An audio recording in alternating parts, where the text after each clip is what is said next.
everybody? It's your boy Chris. It's another amazing episode of Financipation. This channel is all about making money. It's all about saving money. It's all about investing money. It's all about building generational wealth. And it's all about financially emancipating yourself from generational poverty. On this channel, everybody, I give you a six-figure MBA level worth of investing and financial knowledge for free here on YouTube. And the things that people typically spend hundreds of thousands of dollars on in grad school, I give to you for free here on Financipation, okay? Also, please hit that notification button so you know when I drop new content. Please hit that like button. Please share, be comment, subscribe, because it helps the algorithm. And I thoroughly enjoy giving you guys free content. So in this particular podcast, everybody, we are going to talk about financial habits that I notice that continually keep people poor. And this has nothing to do with how much money you make. This is if you're in the lower middle class, you're in the middle class, the upper middle class, or if you are wealthy. These are financial habits that I notice that are keeping you broke. So with that, let's get started. The first financial habit that is keeping you broke is analysis paralysis. So this is one of the things that always kind of is a little sad. These are not the people who refuse to do any kind of research about how to become financially literate. This is the person that's listening to 2 or 3 hours of financial podcasts a day like Financipation. This is the person that's reading financial literacy books. This is the person that's going to the different YouTube channels like Financipation and essentially educating themselves on how to build wealth. This is the individual that does all the research as far as how to become financially literate, and they never pull the proverbial trigger. They don't invest anything. They don't get into real estate. They don't get into the stock market. Why? Because they are constantly learning and constantly digesting financial literacy material. But unfortunately, they never actually pull the trigger on how to actually build any form of meaningful wealth. They essentially read all day, and then 10 or 15 years later, they're still trying to figure out whether they should be a crypto person, whether they should be an index fund person, whether they should be a mutual fund person, whether they should be a day trader, or whether they should start a business and be a real estate investor. People, please do not let this be you, okay? So the first financial habit that is keeping you broke is analysis paralysis. At some point, everybody, you have to make a decision and simply move forward, because you do not want to lose the power of compounding interest. Next, the second financial habit that is keeping you broke is listening to the media. So right now, guys, we have a trade war going on. We have the left versus the right thing. We have the Trump thing going on. We have the tariff wars. We have America defaulting on its loans. We have Fox News saying one thing on the right. We have MSNBC saying one thing on the left. We have CNN supposedly trying to be right down the middle. Everybody, if you constantly listen to the media, you are not going to know whether the sky is blue or whether it's purple. My advice is simple. Do not listen to the media. You need to basically do your own financial research, make your own choices, and figure out how to move forward. My personal advice is if you do want to watch the media, watch things like Al Jazeera, watch things like BBC, because they're a little bit more impartial and they're international, and you'll probably get a better idea about how to move forward. When it comes to financial literacy, listening to the media is going to be one of the things that will keep you poor, because you will not know whether you should invest, whether you should buy, whether you should sell. And half the people that are basically telling you what to do literally have no idea what they themselves are doing, and they're literally being told to say this crap by the financial people who are backing the networks they work for. So the second financial habit that is keeping you broke is listening to the media. Next, the third financial habit that is keeping you broke is thinking that hard work will make you rich. So this is one of the ones that's a little sad to me, because take a look at every teacher, every construction worker, or essentially anyone who does hard manual labor or who does hard labor working with our youth, and they make significantly less money than, once again, the professional athletes and also than politicians.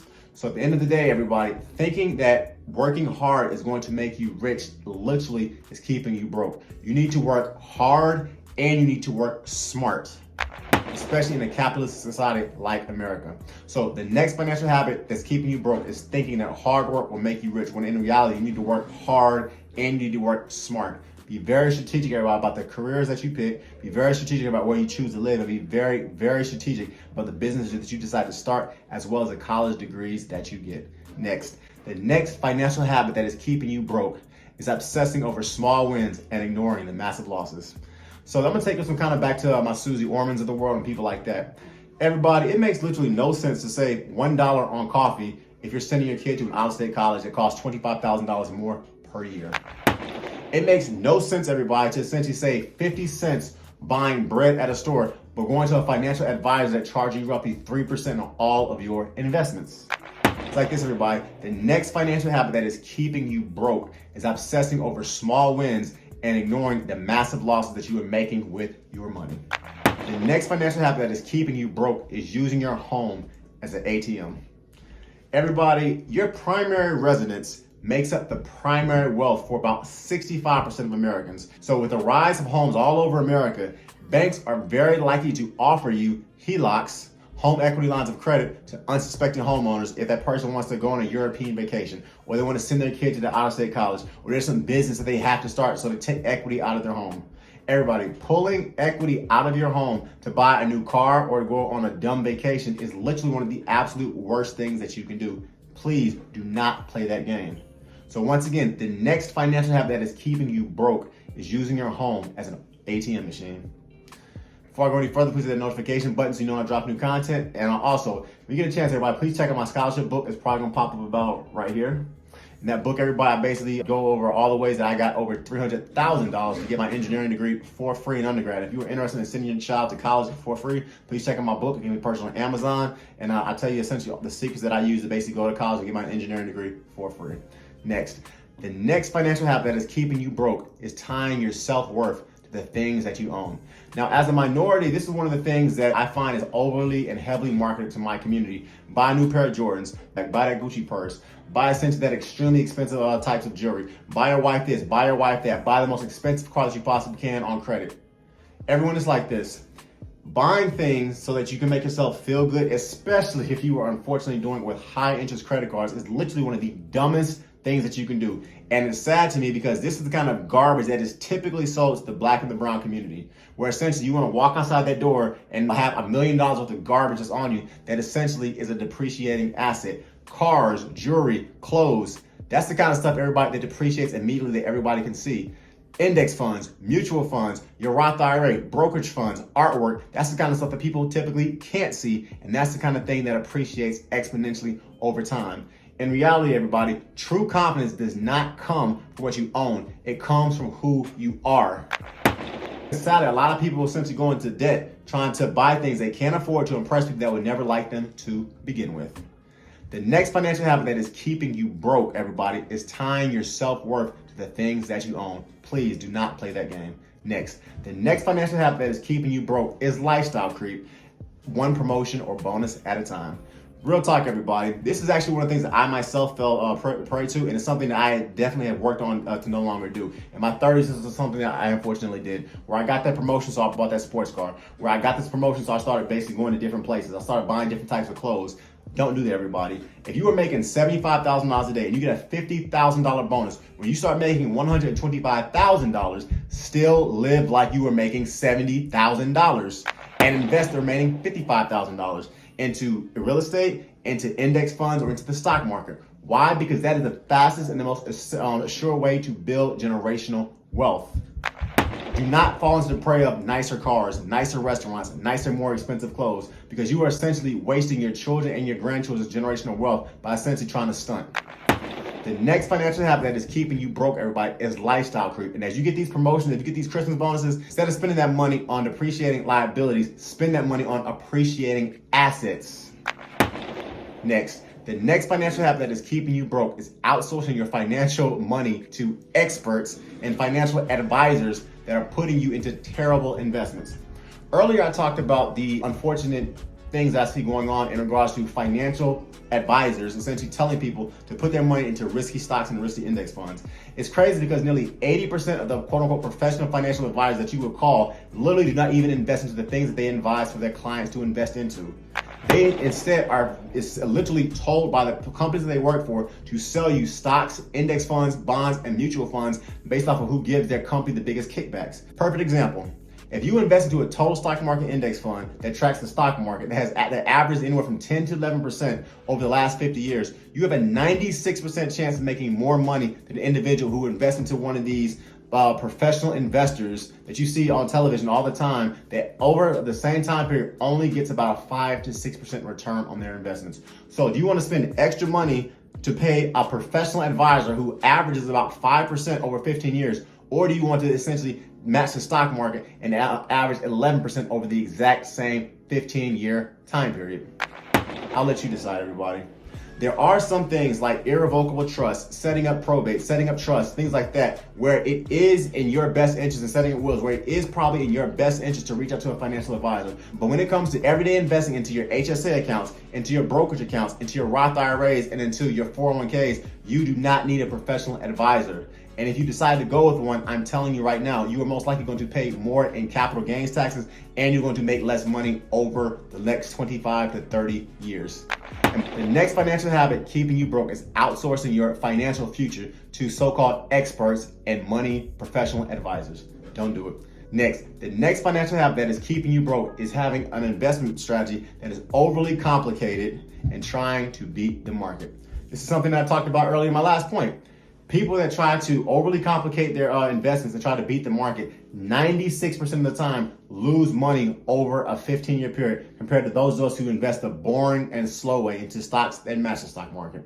So this is what typically happens, right?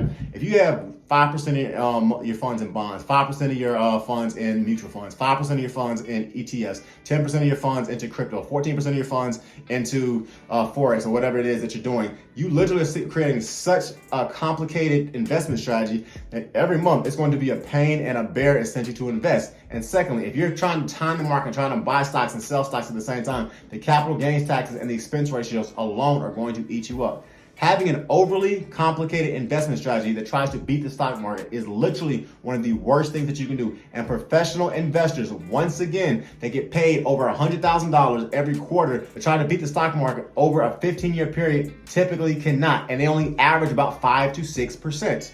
So if a professional investor that literally went to grad school and has a PhD in finance can't beat the stock market, what makes you think that you can? The next financial habit, everybody, that is keeping you broke is having an investment strategy that is overly complicated and that is simply going to leave you burned out. Next, the next financial habit that is keeping you broke is thinking that earning a high income makes you wealthy. This is one of those things that's extremely easy to look at. Take a look at professional athletes, professional hockey players. Take a look at professional baseball players. Take a look at professional UFC fighters. Take a look at the individuals who quote unquote have a very high income, but over 50% of them file for bankruptcy less than 3 to 5 years after they retire.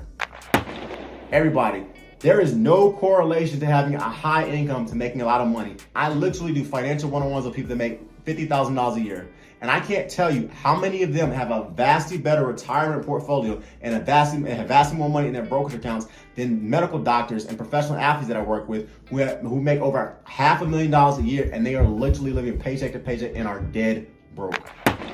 When it boils down to it, everybody's like this. Whether you are a doctor, whether you are a lawyer, whether you're a professional baseball player, whether you're a professional hockey player, if you are doing dumb things with your money, you are not going to have it for very long. But if you're doing smart things with your money, you will.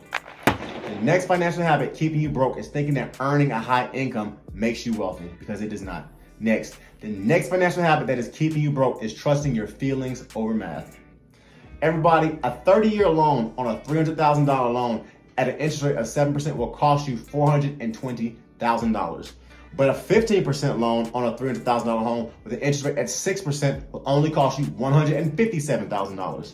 In other words, if you wait a little bit longer, when you actually can afford that house, so your credit is better and so that you get a better interest rate, you literally just saved yourself over $300,000 almost buying that home.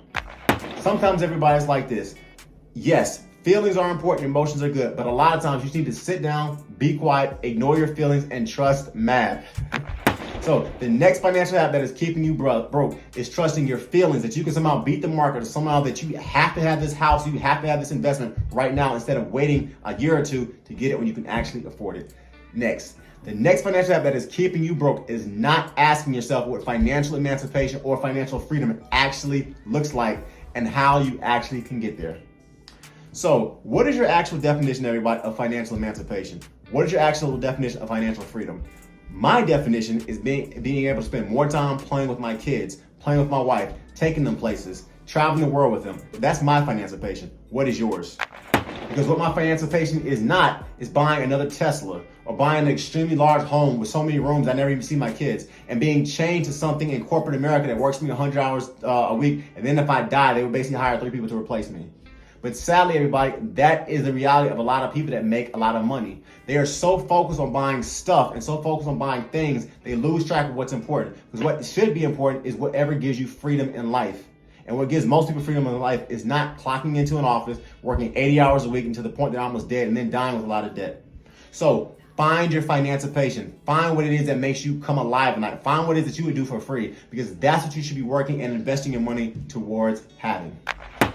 So the last financial habit that is keeping you broke is not asking yourself what financial emancipation or financial freedom actually really means and what it actually costs you. In closing, everybody, I want you to check out this podcast right here where I talk about signs of broke people. This channel, everybody, is all about making money. It's all about saving money. It's all about building generational wealth, and it's all about financially emancipating yourself from generational poverty. On this channel, everybody, I give you a 6-figure MBA level with investing in financial knowledge. I am not giving financial advice on this channel. You must make responsible decisions based on the thorough, independent research that you do for yourself.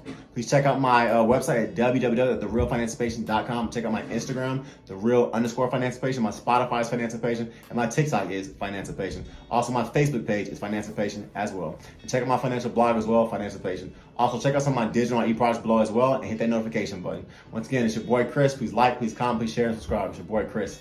I'm out. Peace. Peace.